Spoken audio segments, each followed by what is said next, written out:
వచ్చే ఎన్నికల్లో చంద్రబాబు నాయుడుని ముఖ్యమంత్రి చేసుకుంటేనే రాష్ట్రం అభివృద్ధి చెందుతుందని అందరూ సైకిల్ గుర్తుకు ఓటేయాలని మడకసిర నియోజకవర్గంలో హిందూపురం పార్లమెంట్ అభ్యర్థి బీకే పార్థసారథి, ఎమ్మెల్యే అభ్యర్థి ఎంఎస్ రాజు విస్తృతంగా ప్రచారం చేశారు. బీకే పార్థసారథి కన్నడలో మాట్లాడి ఆకట్టుకున్నారు. కర్ణాటక బార్డర్లో ప్రచారం నిర్వహించారు. అక్కడ కన్నడ భాషలో ఓటర్లను ఆకట్టుకునే ప్రయత్నం చేస్తూ పార్థసారథి ఓట్లు అడిగారు. మడకసిర నియోజకవర్గం అమరాపురం మండలం బసవనపల్లి అలదపల్లి గ్రామ పంచాయతీలో ఎన్నికల ప్రచార కార్యక్రమం నిర్వహించిన ఉమ్మడి హిందూపురం పార్లమెంట్ అభ్యర్థి బీకే పార్థసారథి, శాసనసభ అభ్యర్థి ఎంఎస్ రాజు, గుండెవల్ల తిప్పేస్వామి, బీజేపీ, జనసేన, తెలుగుదేశం పార్టీ నాయకులు, కార్యకర్తలు పాల్గొన్నారు.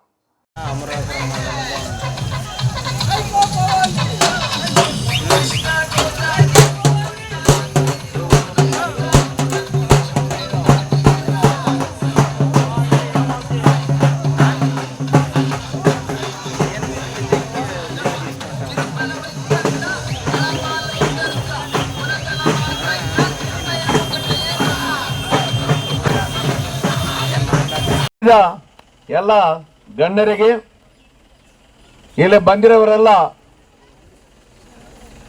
ಬಸವನಹಳ್ಳಿ ಗ್ರಾಮ ನಾಯಕರಿಗೆ, ಕಾರ್ಯಕರ್ತರಿಗೆ, ಮಹಿಳಾ ಸೋದರಿಗೆ, ಪತ್ರಿಕರ್ತರಿಗೆ ಎಲ್ರಿಗೂ ನನ್ನ ನಮಸ್ಕಾರ.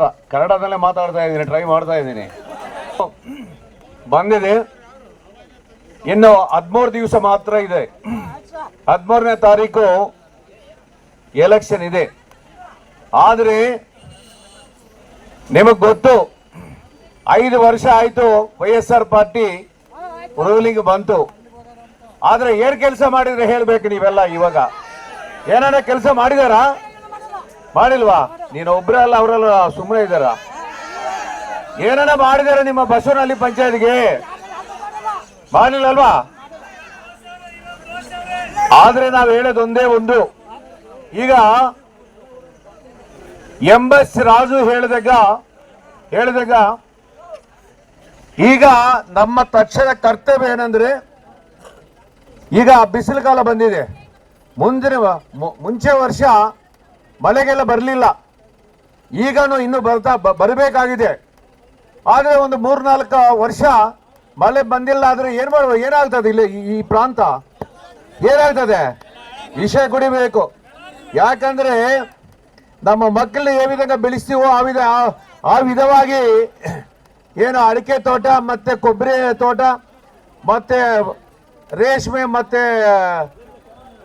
ಪೊಮೊಗ್ರೆನೇಟ್ ಎಲ್ಲ ಇಲ್ಲಿ ಬೆಳೀತಾರೆ.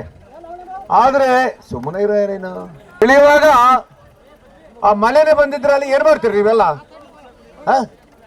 ಅದಕ್ಕೋಸ್ಕರ ನಾವು ಒಂದೇ ತಕ್ಷಣ ಕರ್ತವ್ಯ, ನಾವು ಎಲ್ಲ ಮಾತಾಡೋದಕ್ಕಿಂತ, ಎಲ್ಲ ಕೆಲಸಗಳಿಗಿಂತ ಈಗ ಇಲ್ಲಿ ಕೆರೆಗಳೆಲ್ಲ ಅಲ್ವಾ? ತುಂಬಿಸಬೇಕು. ಯಾಕಂದ್ರೆ ಹಂದ್ರಿ ಇವಾಗ 19ರಲ್ಲಿ ಜಗನ್ಮೋಹನ್ ರೆಡ್ಡಿ ಏನ್ ಹೇಳಿದ್ರು, ನಿಮ್ಮ ಪ್ರಾಂತ ಈಗ ಕರುವು ಎಡಾರಿ ಆಗ್ತಾ ಇದೆ, ನಿಮಗೆ ನೀರು ಬೇಕಾಗಿದೆ. ಅದಕ್ಕೋಸ್ಕರ ಹಂದ್ರಿ ನೀರನ್ನು ನಿಮ್ಮ ಕೆರೆಗಳೆಲ್ಲ ತುಂಬ್ತೀವಿ ಅಂತ ಹೇಳಿದ್ರೆ ಏನಾರ ತುಂಬಿದಿರಾ? ಏನಾರ ಕೆಲಸ ಮಾಡಿದಿರಾ? ಏನೂ ಇಲ್ಲ. ಸುಮ್ಮನೆ ಮಾತ್ರ ಒಳ್ಳೆ ಮಾತು ಕೊಟ್ಬಿಟ್ಟು ಎಲೆಕ್ಷನ್ ಬರ್ತಾ ಇದ್ದಾರೆ. ಎಲೆಕ್ಷನ್ ಬರುವಾಗ ನೀವೇನು ಮಾಡ್ಬೇಕು? ಕಳಿಸಬೇಕು. ಎಲ್ಲಿಗೆ? ಆ ತಾಡೇಪಲ್ಲಿ ಪ್ಯಾಲೇಸ್ಗೆ ಮತ್ತೆ ಕಳಿಸಬೇಕಾಗಿದೆ. ನಾವು ಹೇಳೋದು ಒಂದೇ ಒಂದು, ನೀರುಗಳೆಲ್ಲ ನಿಮ್ಮ ಕರೆಗೆ ತುಂಬಿ ನಾವೊಂದು ಆಸೆ ಇಟ್ಕೊಂಡಿದೀವಿ. ಇದು ದುರ್ಭಿಕ್ಷ ಪ್ರಾಂತ.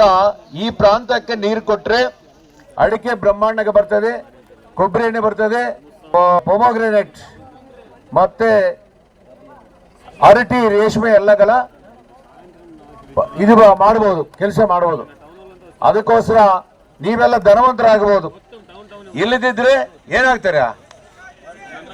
ಅದಕ್ಕೋಸ್ಕರ ಶೂರಾಗಿ ನಾವು ಒಂದು ಪ್ಲಾನ್ ಮಾಡಿದೀವಿ.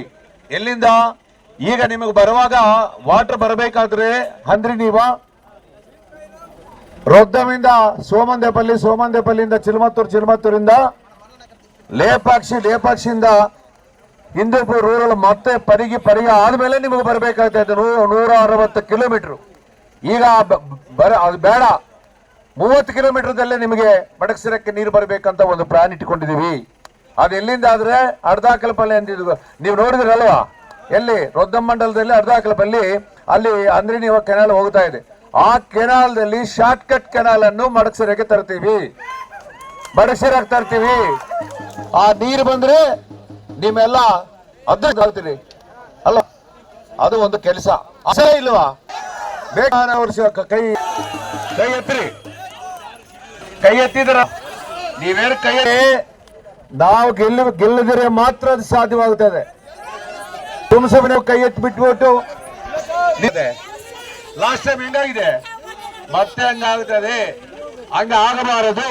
ಇದರಲ್ಲಿ తెలుగుదేశం ಪಾರ್ಟಿ ಚಂದ್ರಬಾಬು ನಾಯ್ಡು ಮುಖ್ಯಮಂತ್ರಿ ಆಗಿರಬೇಕು, ನಮ್ಮ ಕೂಟಮಿ ಗೆಲ್ಲಬೇಕು, ಇಲ್ಲದಿದ್ರೆ నడకబెడుతుంది. అందుకోసమే నేను ఒకటే చెప్తూ, ప్రాంతం దుర్భిక్ష ప్రాంతం రూపాన్ని కానీ అమరాపురం ప్రాంతం కానీ పేరు ప్రఖ్యాతులు ఉన్నటువంటి ప్రాంతం ఏది ఒక్కతోటి. మీరేమో ఏదో గెలిపించాంలో లాస్ట్ టైం ఏదో మాటలు చెప్పాడు జగన్మోహన్, ఈసారి కూడా పొరపాటు చేశారు, ఇంకా జీవితం మీరు సాధించలేదు. కాబట్టి మీరు చెప్పినట్లు ఆ నీళ్లు తెచ్చే బాధ్యత మాది, గెలిపించే బాధ్యత మీది, మీరు తెప్పించే మీది. దాసు ఉన్నాడు అటువంటి వ్యక్తే కదా, మీ ప్రాంతాన్ని కూడా అభివృద్ధి చేశాను కదా. కానీ ఈసారి చంద్రబాబు నాయుడు గారు తర్వాత మీ దగ్గరికి పంపించాడు. మీరంతా పరిచయస్తులు, పార్సాలిటీ అయితే బాగుంటుంది, ఎంఎస్ రాజుకు తోడుగా ఉంటారని పంపించారు. ఆ యాసల్ని ఒమ్ము చేయకుండా మీరు గెలిపించండి. నా వంతుగా తప్పనిసరిగా సహాయ సహకారానికి ఉంటాయి. లక్ష్మమ్మ గుడికి కమ్యూనిటీలు అడిగి మొదటి డబ్బులు ఉన్నా, ఇక మిగతా పనులన్నీ తర్వాత అవన్నీ ఇంకా మీకు సూపర్ 6 అంశాలు తెలుసమ్మా తల్లి. ಸೂಪರ್ 6 ಸಿಲಿಂಡರ್ ಕೊಡ್ತೀವಿ ಅಂತ ಹೇಳಿದ್ರೆ ಗ್ಯಾಡ್ರಸ್ 3 ಸಿಲಿಂಡರ್ಸ್ ಗೊತ್ತಾ? ಇನ್ನೇನು ಪೆನ್ಷನ್ ಎಷ್ಟು ಕೊಡ್ತೀವಿ ಅಂತ ಹೇಳಿದೀರಾ? 4,000. ಮುದುಕರಿಗೆ ಮಾತ್ರ 4,000. ಅದೇ ಮತ್ತು 50 ವರ್ಷ ಇರೋ ಎಲ್ರಿಗೂ ಕೊಡ್ತೀವಿ, ರಗೆ 20,000 ಕೊಡ್ತೀವಿ. ಸೈನಿಕರಾಗಿ ಈಗ ಕೆಲಸ ಮಾಡುವ ಮಾಡ್ತೀರಲ್ವಾ? ಮಾಡಿದೆ ಜಗನ್ ಮೇಲೆ ಸಿದ್ಧ ಇರೋಗಿರೋ ಕೈ ಮೇಲೆ ಇಡಿ. ಓಕೆ, ಒಳ್ಳೇದು. ಮುಂಚೆ ಹೋಗ್ತೀವಿ ತಿಪ್ಪೇಸ್ವಾಮಿ ಅವರು ಮಾತಾಡಿದ ಮೇಲೆ